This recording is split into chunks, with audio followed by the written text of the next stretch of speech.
প্রত্যেকটা ক্ষেত্রেই আপনি ফিতনা পাবেন। পরিবারের দিকে তাকাবেন, দেখবেন পরিবারের বন্ধনগুলো আগের মতো নাই।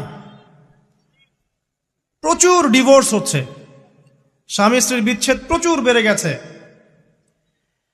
তারপরে সন্তান সন্ততি আমাদের পরিবারে যারা আছে, দেখবেন এরা বেশিরভাগই দুনিয়াদার হয়ে গেছে, দিনের খুব একটা ফিকির নাই। বেশিরভাগ পরিবারের সদস্য দেখবেন নামাজ কালামের এখন ধার ধারছে না। ম্যাক্সিমাম পরিবার থেকে আস্তে আস্তে পর্দাটা কিন্তু শিথিল হয়ে যাচ্ছে। আপনি ব্যক্তি জীবনের দিকে তাকিয়ে দেখেন, গর্বের সাথে আমরা বলি না যে 90% মুসলিমের বাংলাদেশ, দেখবেন মেজরিটি সংখ্যক মুসলিম 5 ওয়াক্ত নামাজ জামাতে পড়ে না। বেশিরভাগ মুসলিম দেখবেন আল কোরআন বিশুদ্ধ করে তেলাওয়াতও করতে পারে না। তো এরপরেও আমরা দাবি করি যে আমরা প্রকৃত মুসলিম, জান্নাত আমাদের জন্য অপেক্ষা করছে। আসলে বাস্তবতা এমন নয়। যারা কোরআন আমরা টুকটাক পড়তে জানি, তাদের মধ্যে কত পার্সেন্ট কোরআনের অর্থ বোঝে? এই আল্লাহ পাকের কিতাব আমার হাতে আছে, এই কিতাবের অর্থ কতজন বোঝে? এটা একটা চ্যালেঞ্জ। যারা কোরআন পড়তে জানি আমরা, তাদের প্রতি চ্যালেঞ্জ, দেখেন তাদের মধ্যে কত পার্সেন্ট মানুষ কোরআনের অর্থ বলতে পারবে। আর অর্থটা যে জানা জরুরি, এই বিষয়টাও আমরা এখন জনগণকে বোঝাতে ব্যর্থ হচ্ছি। কোরআনের অর্থটা যে বোঝাটা জরুরি, এটা বোঝাতেও ব্যর্থ হচ্ছে।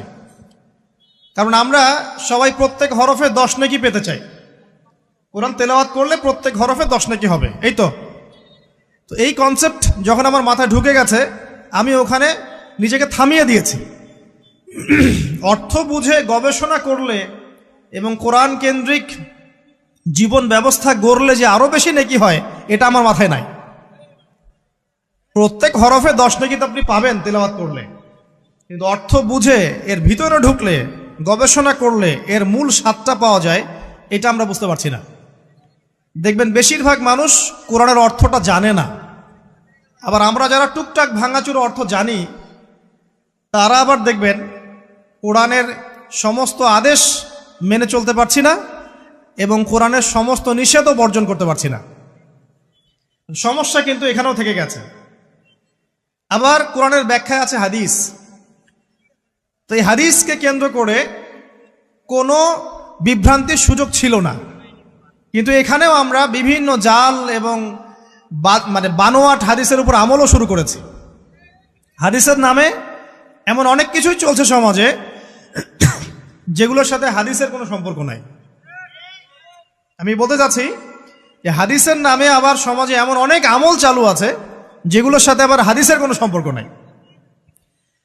তো দেখুন, ধর্মের মধ্যেও সমস্যা থেকে গেছে। আবার আমরা সবাই মুসলিম, আমাদের সবার ইউনাইটেড থাকার কথা। মুসলিম একটা জাতি, তাদের আল্লাহ একজন, রাসূল একজন, কেবলা এক, তাদের সবার মধ্যে একটা ইউনিটির কথা ছিল। কিন্তু আমরা ধর্মতাত্ত্বিকভাবে এবং পলিটিক্যালি আমরা বিভিন্ন দলে বিভক্ত এবং আপোষের মধ্যে মিল মহব্বত কম। বাইরে হয়তো আমরা বলি যে আমি একজন ধর্মতাত্ত্বিক দলের সদস্য, সে আরেকটা ধর্মতাত্ত্বিক সংগঠনের সদস্য, সে আরেকটা মানহাজ ফলো করে, সে আরেক জামায়াতের, সে আরেক তরিকার ইত্যাদি। আমরা সবাই এক, যদি আমরা বাইরেই কথাটা বলি, কিন্তু অন্তর থেকে কিন্তু আমাদের এই বিষয়টা আসছে না। আমরা ভিতর থেকেই ঐক্যবদ্ধ হতে পারতাম, তাহলে উম্মার আজকে এই অবস্থা হতো না। তো দেখুন, ধর্মকেন্দ্রিক অনেক প্রবলেম থেকে গেছে এখনো।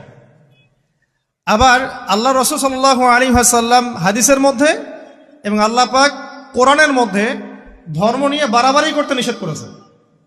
ধর্ম নিয়ে বাড়াবাড়ি করো না, তোমরা নিজেদের ধর্ম পালন করো।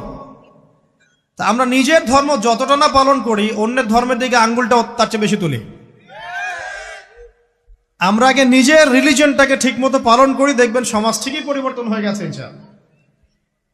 তো আমি একটা ধর্ম পালন করি বলে অন্য ধর্মের মানুষের প্রতি বিদ্বেষ পোষণ করতে হবে বা তাদের উপর ঘৃণার মনোভাব প্রকাশ করতে হবে, এটা আল্লাহ পাক শেখান নাই, তার রাসূল শেখান নাই। আল্লাহ এবং তার রাসূল কি শিখিয়েছেন? ইসলামের সত্য বিষয়টাকে আপনি সবার সামনে উপস্থাপন করবেন। যার ইচ্ছা হবে সে কবুল করবে, যার ইচ্ছা হবে সে অস্বীকার করবে। যার যার কবরে শেষে যাবে, যার যার হিসেব শেষে দিবে। চাপিয়ে দেওয়ার সিস্টেমটা ইসলামের মধ্যে নাই। এখন আসেন, পরিবারের আপনাকে ফিতনা কিছু বললাম। অর্থনীতির জীবনে যাবেন, ব্যবসা বাণিজ্যের মধ্যে যান, দেখেন বেশিরভাগ কালোবাজারি করছে, সিন্ডিকেট করছে, মজুদদার মাপে কম দিচ্ছে, জনগণকে ঠকাচ্ছে, করছে না? এগুলো পলিটিক্যাল ফিতনা, এগুলো ইকোনমিক্যাল ফিতনা। তারপরে আপনি আরো দেখবেন ইকোনমিক সেক্টরে রিবা ভর্তি, সুদ রিবা মানে কি?